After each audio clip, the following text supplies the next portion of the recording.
Nesër, kur të shkosh në opozit, nuk do bësh dot më opozitarin, sepse të gjithë do të thonë, ore, ti bëj opozitarin tek partia jote, po ti e votoje partinë tënde.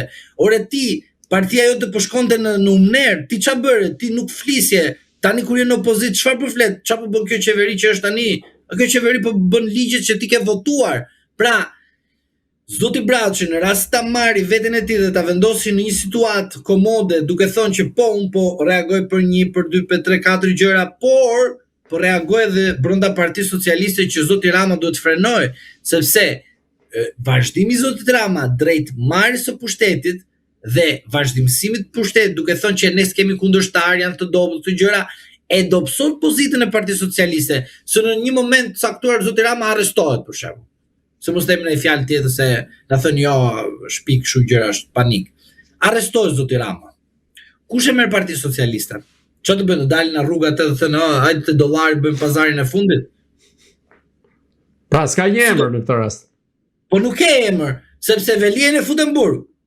Këta tjerë nuk din me këtë merr njëri me tjetrin, se akoma se din çfarë po bëhet, se janë kënaqur nga pushteti, nga paraja, nga nami, nga shejtani, kupton? Dhe shejtani është gjë e rrezikshme. Dhe sot zoti Rama çfarë përdor? Mekanizmin që un jam gjithçka. I ka mbaruar aty. Pse? Se i ka lënë qëllimisht që të frymëzohen dhe të presin miratimin e një personi, çfarë thotë ai i madhi. Pra, kjo situatë krijon një kurth. Çfarë? Në momentin fillestar që Rama arrestohet, këta nuk kanë çfarë të kandidojnë më. Sepse kanë lënë bosh çdo gjë. Pra, kur ti shikoje për shembull Fatos Nano, prandaj si rast, të gjithë thoshin që është Edi Rama. Sot ti thua Edi Rama, pas Ramës nuk shikon asnjërin. Thua Sali Berisha, pas Sali Berisha nuk shikon asnjërin. Thua Ilir Meta, pas Ilir Meta nuk shikon asnjërin. Pra, 3 figurat kryesore të këtij vendit që kanë filluar telashet me drejtësinë, pas këtyre nuk ke alternativë konkrete që të marri frenat e një partie, sepse sigurisht që ka parti politike dhe këto partit politike duhet të kenë të ardhme. Të ardhme nuk e ndërton vetëm ai që është sot, po kërkohet patjetër një strukturë të qartë e cila në çdo moment të ketë zëvendësuesin. Sot Partia Socialiste nuk e ka dhe nuk e krijon dot, sepse të gjithë kanë heshtur tek rasti Veliaj. Te rasti Arion Braçi në këtë rast, pse nuk del hapur kundrejt Edi Ramës në mënyrë që të vendos një staturë të tillë të politikanit për t'i thonë boll më? Jo, nuk e ka atë, nuk e ka sepse në rast se ai do ta kishte, në raste akoma më serioze në Partinë Socialiste do mbante një qendrim. Ju e dini shumë mirë që Partia Socialiste në të shkuarën e saj ishte një parti antidemokratike, gjithmonë Partia Socialiste nuk ka pas debate të shëndetshme, ka pas gjithmonë përçarje dhe nuk ka pas asnjëherë atë që ne themi pranimin e debatit si një debat mbi pra konfliktin mbi debatin në kuptimin e fjalëve, të mendimeve ndryshe, hajde përpunimin të sistemit demokratik që hajde t'i votojmë, ta aprovojmë apo jo, kryetari flet të gjithë heshtin. Pra, Partia Socialiste nuk e ka ndërtuar asnjëherë në veten e saj këtë gjë. Ndërsa zoti Braçi në këtë moment nuk ka se si të ndërtojë diçka kur ai vet nuk e ka vazhduar trashëgiminë që ka patur Partia Socialiste në krizat e mëparshme. Pra, ju e mani mend një rast që mua më ka ngel në mendje, rasti kur Fatos Nano kishte një konflikt me zotin Anastas Angjeli, mos gaboj, dhe ai konflikt, pavarësisht se ishte një konflikt buxhetor, politik, shumë llojshmërie mund t'i vendosim, çfarë do lloj ngjyre t'i vendosim atij debati, pa të paktën kishte një debat aty brenda, kishte një fërkim, por ishte në interes të Partisë Socialiste.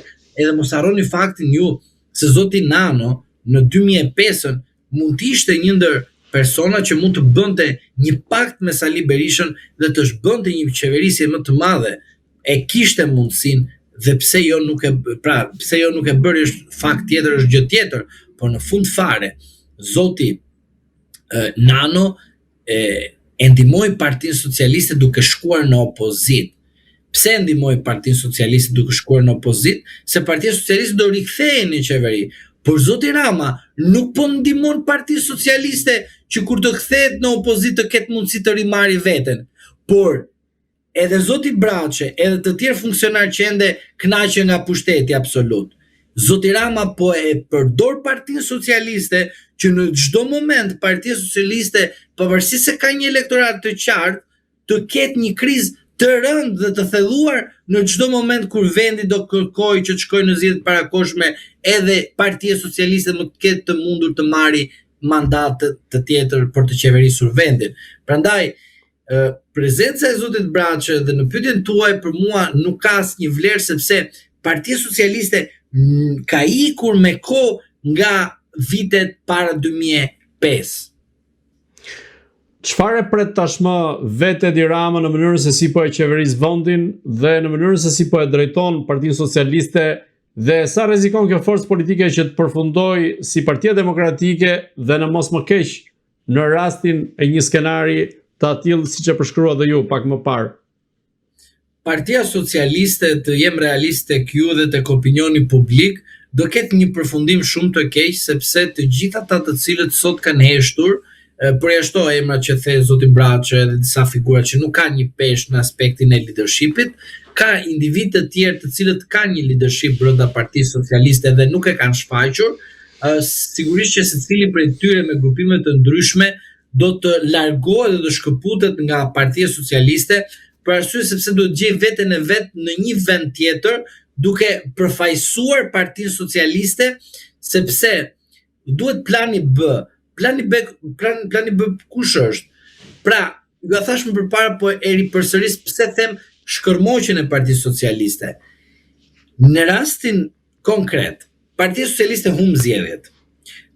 Individët të cilët bën deputet ose individët të cilët nuk bën deputet, po kanë një prezencë publike ose emri tyre ka një peshë në aspektin publik, do kërkojnë që të shfaqen veten e tyre të larguar nga Partia Socialiste për shkak të keq qeverisjes së zotit Rama, po dhe keq menaxhimit të situatës brenda Partisë Socialiste të zotit Rama. Pra, plani B i atyre duhet të jetë i tillë. Unë iki nga Partia Socialiste për shkak se me Partinë Socialiste ne kemi votim më të tmerrshme kundër vetes tonë kur kemi qenë në pushtet, se kemi menduar se s'do vim kur në opozit. Pra, kemi qenë në pushtet se kemi menduar kur nuk do të vim më në opozit. Ky është plani i rrezikshëm. Se nesër, çdo qeveri që vjen në këtë vend, jo vazhdon politikën që ka vazhduar Partia Socialiste dhe zoti Rama, po për shkak se s'ka çfarë të bëjë, se nuk mund të shfuqizojë çdo ligj që zot Partia Socialiste dhe Edi Rama ka bërë për qëllimet e veta. E dini pse? Se cënon stabilitetin. Dhe ato kërkojnë një reformë shumë të thellë që ti të ndryshosh ligjet për t'i përmirësuar edhe t'i sjellësh në binarët e demokracisë. Se të gjitha ligjet që janë sot që zoti Rama ka normuar janë kundër edhe socialistëve të ndershëm. Nuk flas më ato të cilët të rilindasit që kanë shkuar për interesa vetjake. Pra, individët që do të largohen nga Partia Socialiste nuk do të largohen të gjithë nga dëshira e tyre, por do të largohen nga halli i vetëm, sepse kur do të jenë në Partinë Socialiste do të thënë të gjithë, ore, si ti akuzon këtë qeveri që është sot, kur kjo qeveri po qeveris me ligjet që ju keni vendosur, për shkak se ju keni vendosur që t'ishit gjithmonë në pushtet dhe jo në opozit. Dhe këto ligje janë kundër jush. Si do përgjigjet për shembull zonja Spiropali në rast se qëndron në Partinë Socialiste? Si do përgjigjet zoti Braçi i cili në rast se qëndron në Partinë Socialiste? Si do përgjigjet funksionarët të tjerë të cilët janë në Partinë Socialiste? Nuk kanë fjali, nuk gjen dot rrugëzidhje, pra nuk kanë mundësi se si ta interpretojnë tek opinioni publik mënyrën se si do të rimarrin pushtetin pasi do të dëmtohen nga mosreagimi i pushtetit që zoti Rama ka në vazhdim. Pra e kupton në cilën situatë ka ikur Partia Socialiste, është një situatën që planin B e ka, se është në pushtet, planin A e ka, se është në pushtet, planin B nuk e ka, se kur të vinë në opozit, nuk ka se si të godasi qeverinë e ardhshme, e cila mund të ketë plan tjetër, po përsëri ajo nuk mund të vitë thot një plan ndryshe për shkak se ajo ka bërë ligje që kanë qenë kundër interesit kombëtar, kundër qytetarëve shqiptar dhe kundër socialistëve. Avokat, sa dorë ka Belinda Balluku në këtë lloj çarje mes Elisës Piropali dhe Edi Ramës, por edhe në çarjen mes elementëve të tjerë në Partinë Socialiste? Nuk mendoj se ka ndonjë ndikim. Jem realist me ju. Dhe te opinioni publik. Po, kur je në pushtet ti ke të gjitha. Kur ikën nga pushteti, bela ciao. Pra, e gjitha ajo çfarë tregohet në publik është që zonja Balluku ka një pushtet edhe duke qenë deputete. Jam pjesërisht dakord me ju, por jam absolut kundër jush në rast se ju mendoni se zonja Balluku vazhdon ashtu siç ka qenë përpara. Një shoqëri ka, një reflektim me ta, apo një komunikim ka, po nuk është e thënë me që çdo komunikim është edhe vendim. Ose konvertohet në vendimarrje të zotit Rama. Pra, zonja Balluku, në aspektin e pushtetit ekzekutiv, pjesërisht është e larguar. Pra kërkohet momenti që nga e pandehur të dënohet në shkallë të parë, ose siç e kemi thënë përpara, të nxjerrë një dosje në kushtet e flagrancës dhe të tentoj spaku të arrestojnë.